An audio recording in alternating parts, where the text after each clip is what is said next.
तुम्हा सर्वांचं माझ्या यूट्यूब चॅनलमध्ये पुन्हा एकदा स्वागत आहे. तर आजच्या व्हिडिओमध्ये आपण इयत्ता 6वी चा जो नवीन अभ्यासक्रम बदललेला आहे 2026-27 मध्ये. तर विषय आहे सामान्य विज्ञान आणि त्याच्यामध्ये प्रकरण क्रमांक 4 आहे सजीवांतील विविधता.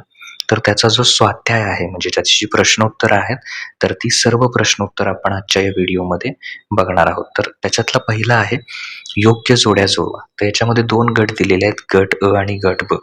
तर गट अ मध्ये कोण आहे? जलचर, चिखलासारख्या दलदलीत राहणारे, उभयचर, पाण्याच्या पृष्ठभागावर विहार करणारे आणि इकडं बेडूक, हंस, रानमैस आणि मासा. तर याच्यात जर उत्तरं बघायची झालीत तर जलचर कोण येणार? मासा हे त्याचं अचूक उत्तर आहे. चिखलासारख्या दलदलीत राहणारा रानमैस, उभयचर दोन्ही ठिकाणी राहू शकतो असा बेडूक, पाण्याच्या पृष्ठभागावर विहार करणारे हंस. ओके, तर हे त्याचं अचूक उत्तर आहे. त्याच्यानंतर पुढचं आहे दुसरं, गटात न बसणारा कोण ओळख आणि कारण लिहायचं. गाय, घोडा, बकरी, मासा. तर गटात न बसणारा कोण? मासा. कारण गाय, घोडा, बकरी हे भूचर म्हणजे जमिनीवर राहणारे प्राणी आहेत. तर मासा हा जलचर म्हणजे पाण्यात राहणारा प्राणी आहे. त्याच्यानंतर पुढे आहे आंबा, पिंपळ, पेरूक, कोथिंबीर. तर गटात न बसणारा कोण येणार? कोथिंबीर. कारण आंबा, पिंपळ, पेरू हे वृक्ष आहेत म्हणजे मोठी झाडे आहेत. तर कोथिंबीर हे एक लहान रोपटं आहे. त्याच्यानंतर कांगारू, चित्ता, झुरळ, हरिण. तर याच्यातलं कोण येणार वेगळा? झुरळ. कारण कांगारू, चित्ता, हरिण हे 4 पायांचे पृष्ठवंशीय किंवा सस्तन प्राणी आहेत. तर झुरळ हा कीटक किंवा किडा आहे ज्याला 6 पाय असतात. त्याच्यानंतर मूग, ज्वारी, गव्हा, बाजरी. तर मूग त्याच्यामध्ये काय आहे? वेगळा आहे. तर मूग ही द्विबीजपत्री म्हणजे द्विदल कडधान्य वनस्पती आहे. तर ज्वारी, गहू, इथं गहू शब्द पाहिजे होता, चुकून ते गहू, बाजरी या एकबीजपत्री वनस्पती आहेत. त्यामुळे मूग वेगळा. त्याच्यानंतर त्याच्या पुढचं आहे सत्य की असत्य दिल्या किंवा चूक की बरोबर या अर्थानं. तर मेहंदी ही झुडूप प्रकारची वनस्पती आहे. तर सत्य आहे. सोटमूळ असणारे वृक्ष लहान वादळात सहजपणे कोसळून जातात.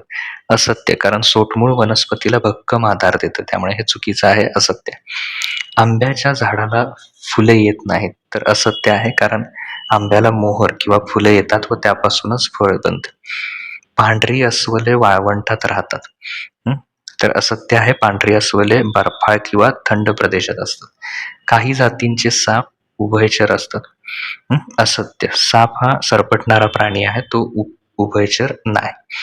त्याच्यानंतर पहिल्या जोडीतील संबंध पाहून दुसऱ्या जोडीतील संबंध लिहा. झाडांच्या फांद्यावर राहणारे माकड, जमिनीखाली राहणारे उंदीर, ससा, घुशी असं लिहू शकतात. कोरड्या जमिनीवर राहणारे घोडा, गुहेत राहणारा वाघ, सिंह. त्याच्यानंतर पुढे चित्र दिलं आहे. या चित्राचं निरीक्षण करायचं आणि या वनस्पतींविषयी माहिती मिळवा किंवा कोणकोणती माहिती त्यातनं समजते. ही द्विबीजपत्री वनस्पती आहे पहिल्या चित्रामध्ये. या वनस्पतीचे मूळ सोटमूळ प्रकारचे आहे. ते जमिनीमध्ये खोलवर भक्कम आधार देतात. यांच्या पानांमध्ये जाळीदार शिरविन्यास असतो. हे एक उंच, जाड बुंदा आणि फांद्या असणारं झाड किंवा वृक्ष आहे. त्याच्यानंतर दुसरं आहे त्याच्यातलं, ही एक एकबीजपत्री वनस्पती आहे. या वनस्पतींची मुळे तंतुमय प्रकारची असतात. कसली असतात? याची तंतुमय. याच्या पानांमध्ये समांतर शिरविन्यास असतो. हे आकाराने लहान गवत किंवा रोपटे आहे. दुसऱ्या चित्राच्या बाबतीत हे पहिलं झालं, पहिल्या चित्राच्या बाबतीत. दुसऱ्या चित्राच्या बाबतीत. तर ते व्यवस्थित लिहा. त्याच्यानंतर 6वं आहे तुळस ही वनस्पती वृक्ष, झुडूप आहे की रोपटे हे ठरवण्यासाठी आपण कोणकोणती वैशिष्ट्ये विचारात घेऊ. उंची. तुळशीची जी उंची आहे ती साधारण 5-6 फुटांपेक्षा कमी असते. खोडाचं स्वरूप व जाडी. तिचे खोड मऊ, हिरवे आणि बारीक किंवा कमकुवत असतं. नाजूक असतं. ते मोठ्या वृक्षांसारखे दणकट किंवा जाड नसते. आयुष्यमान. तुळस ही फार काळ म्हणजे अनेक वर्ष जगत नाही. तिचे आयुष्य काही महिन्यांचे किंवा अल्प कालावधींचे असते. या वैशिष्ट्यांवरून तुळस हे रोपटे आहे हे आपण निष्कर्ष काढू शकतो. त्याच्यानंतर एकबीजपत्री वनस्पती आणि द्विबीजपत्री. एकबीजपत्रीमध्ये बीजे 2 समान भाग होत नाहीत, कारण एकच बीजपत्र असतं.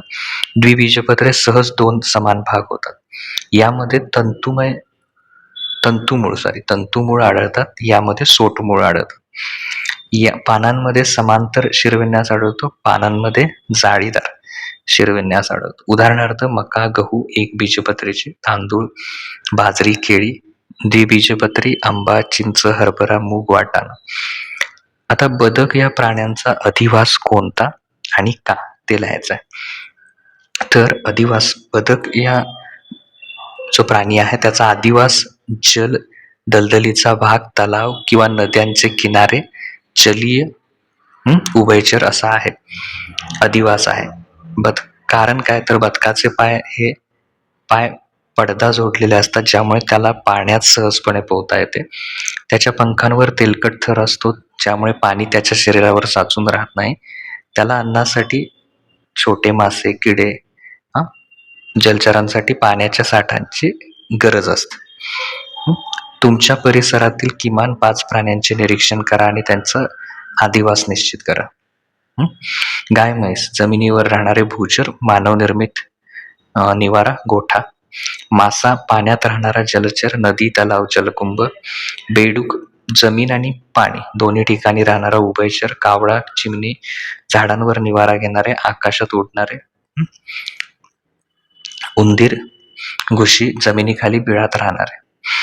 तर अशा प्रकारे त्याची उत्तरं लिहिली. तर इथे जो स्वाध्याय आहे तो स्वाध्याय पूर्ण होतोय. पुढील व्हिडिओमध्ये आपण काय करूया, पुढचा जो पार्ट आहे त्याचा स्वाध्याय तुमच्याशी मी शेअर करतो. व्हिडिओ कसा वाटला ते नक्की कमेंट सेक्शनमध्ये तुम्ही सांगू शकता.